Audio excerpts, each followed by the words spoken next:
Hey folks, David Frost, My Strategic Forecast.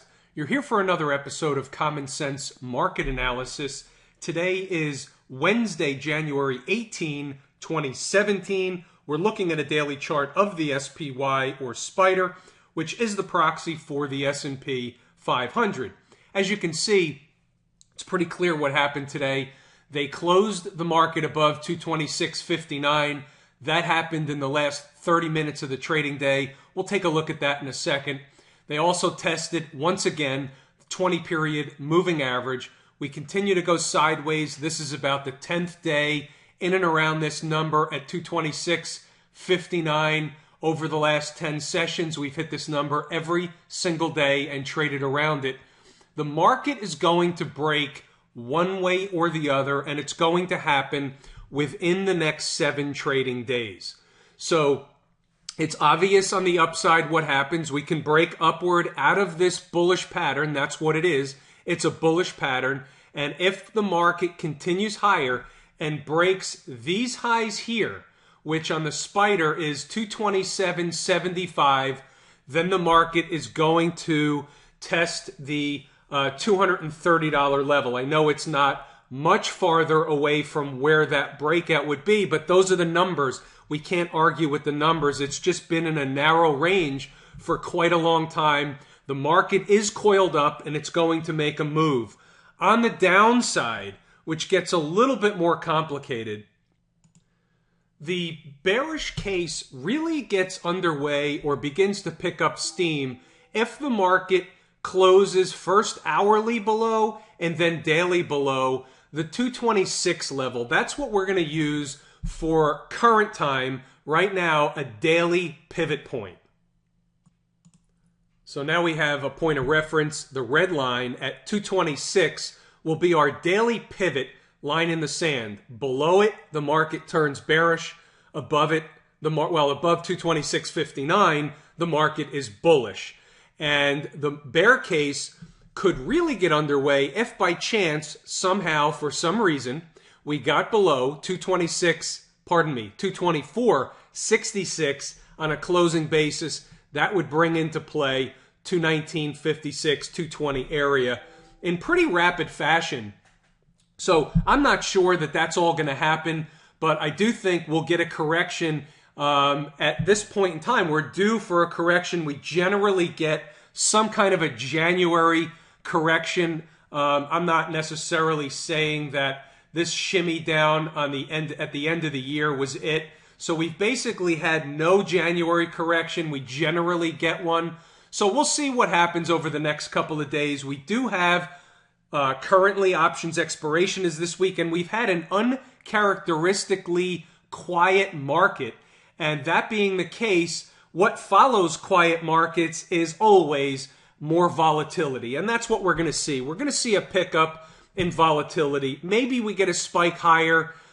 Maybe we don't. But either way, the market's going to correct. It's just a matter of from what price, either from here or from $230 in the SPDR, 2,300 in the S&P, 2,300, 2,305, give or take, in the ES futures contract. So those are the numbers that we're looking at. Nothing's really changed.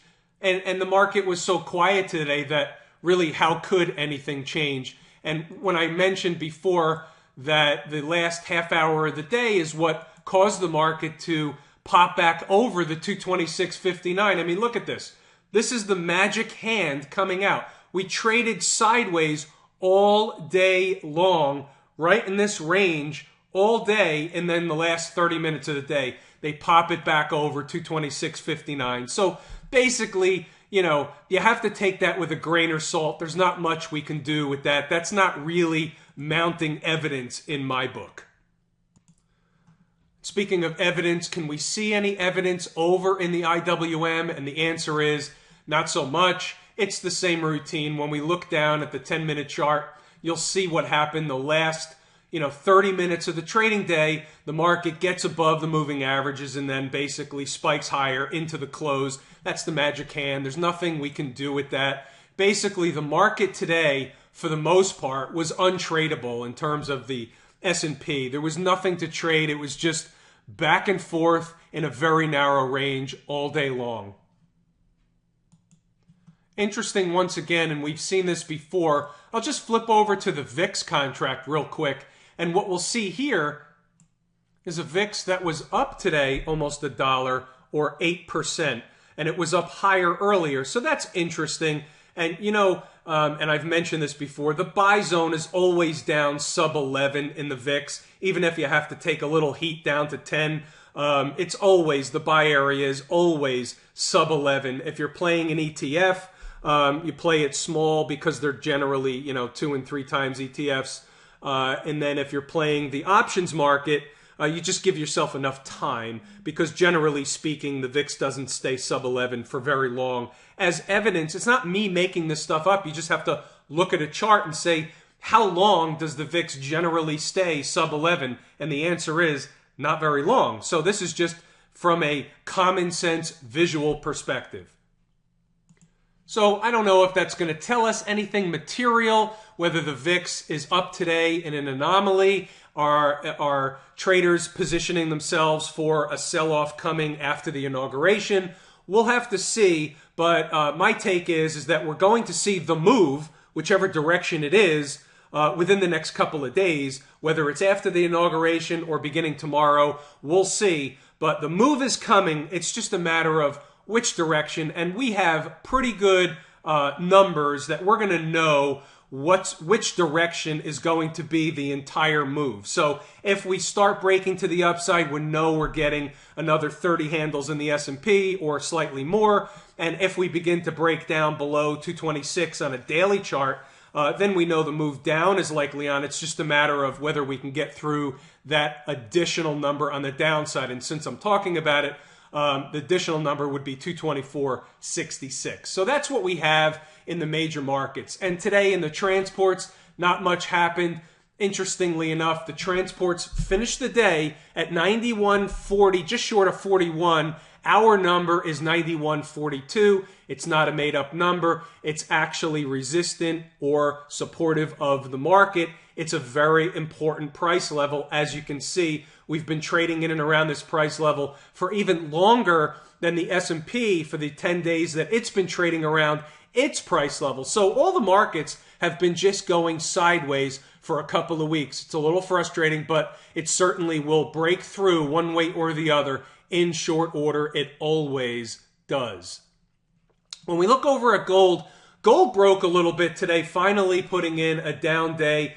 I'm not ready yet just to call this a reversal candle. I think it's more of the beginning of a consolidation pattern. Could we go lower? Of course we could.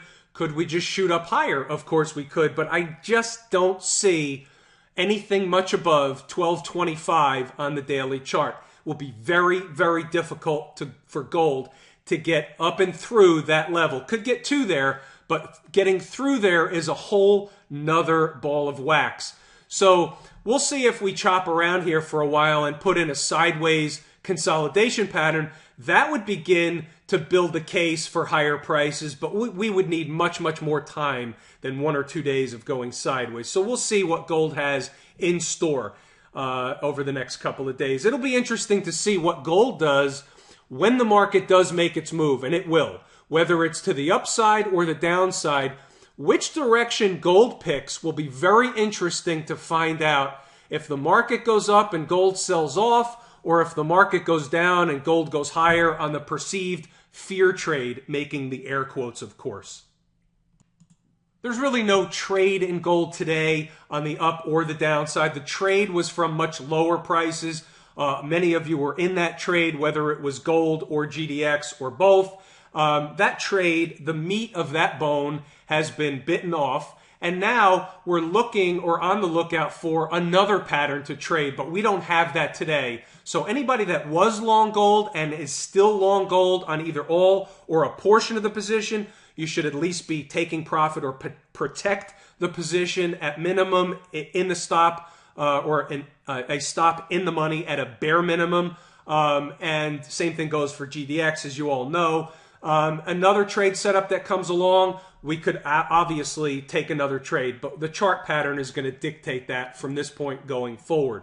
Looking over at the silver chart, same routine. Silver is just stalling out up here. A lot of resistance up in this zone. What was the high today? The high today was 1736. We were looking out for 17 and a quarter. Yesterday's high was 17 and a quarter was yesterday's high. The next level was, the next round number, if you will, was 1750. Didn't even get there. So silver stalling out with gold, not uncommon, not unreasonable after the run that it's had. Interesting, we are staying above the 17 level, and as long as we stay above the 17 level, then silver is in somewhat of a bullish position, but I think it does need more time to at least get through this consolidation point here. It's going to need a week or two of consolidation to get through there at a bare minimum. When we look over at the crude oil market, the crude oil market is interesting. So crude is breaking down, and yesterday, I don't know if I indicated that I thought lower prices were coming. I know there was no trade. Lower prices are coming. This is now, we're in the March contract. This is the continuous contract. We're always looking at the same, but I'm just letting you know, for those of you that trade in crude futures, you're looking at the March contract now. And I think the downside that at least I can tell is at least the next major area of support from what I can tell. In fact, no longer will it be 51.50. And you will find some support at 51 because it's a psychological number, but not so much with the 200 period average right below it. So you're more likely to get down to the 200, maybe pierce through that. But the real better level for an intraday and potentially longer trade is $50.25, maybe down as low as 50. But that should be supportive of the market.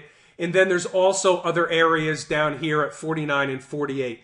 I would be a buyer for a longer term swing trade down below 49. 50 and a quarter, I'm more in the intraday trading camp than for a longer term swing trade. Just so you know where my head is at. If I'm looking to pick up a position for a longer term swing trade, thinking that the market will rally, whether it's after or before a correction, the market's still going to rally the majority of the first half of 2017. So you have to think that crude will have its day in the sun and rally again as well. So if you're looking to accumulate, which is different than just a straight buy, when I buy something, I'm just buying it one time at a price. If I'm right, I'm right. If I'm wrong, I'm wrong. If I'm looking to accumulate, so we talked about accumulation in the gold market some time ago when gold was down and we were looking to accumulate. I'll talk about accumulation again in crude oil.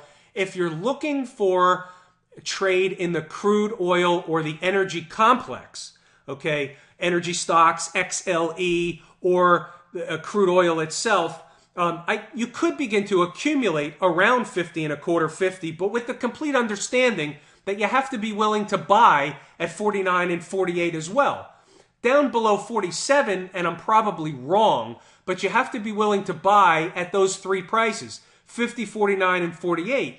And with that being said, the more risk-adverse trader would wait for the lower prices. The more aggressive trader would be scaling in maybe a third of a position at 50 and a quarter or so, then another third at 49, and another third at 48, and you have to be willing to take a stand. And that's the way I would take a swing trade or longer term trade in an accumulation from an accumulation perspective. Now, understand that what I just described to you could be anything under the sun.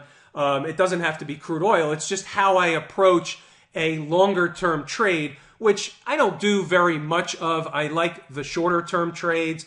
I like to be in and out, and I like the intraday trades much more, but that's just my preference. But certainly more money is generally able to be made in the swing trade camp over time. All right, next up would be the bond market, and we'll go over to the 30-year U.S. bond. We came down, ironically enough, to the level we talked about last night, the bottom end of the range. The low today was 151.13. We had flagged 151.10, and we stopped short. So what I would say is if we can stay above the 151.10 level on a daily chart closing basis, then I think we may be in business for another move higher. We could spike lower intraday down to the 20-period moving average. That's certainly possible. We can spike down to the 20-period moving average at any point in time. But on a daily chart closing basis, I really want to see them close above 151.10. And if they do, then I could see bonds trading back higher. Where? To the top of the range. At least 153, potentially all the way back up to 154. So that's my take in the bond market. For those of you that trade in the bond market, I think that's a viable trade, a daily close below 151.10, and I would move out of the trade as long as we stay above that level, looking for higher prices.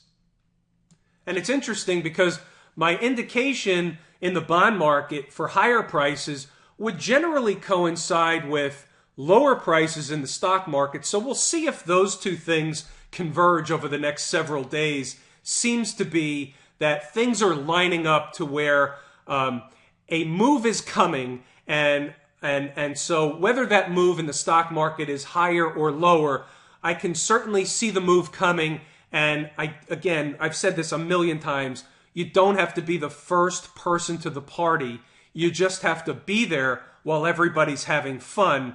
So making less money, but with more of the probabilities in your favor is certainly the easier way to trade the markets rather than taking a guess at a particular arbitrary number.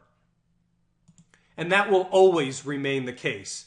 And the US dollar, finishing up on the dollar tonight, we saw somewhat of a reversal to the down day we saw yesterday, but really all he did was come back to test the underside of the 50-period moving average, and we're still in a downtrend on a short-term basis, likely to go to par, 100 cents on the dollar, or slightly lower down to 99.50.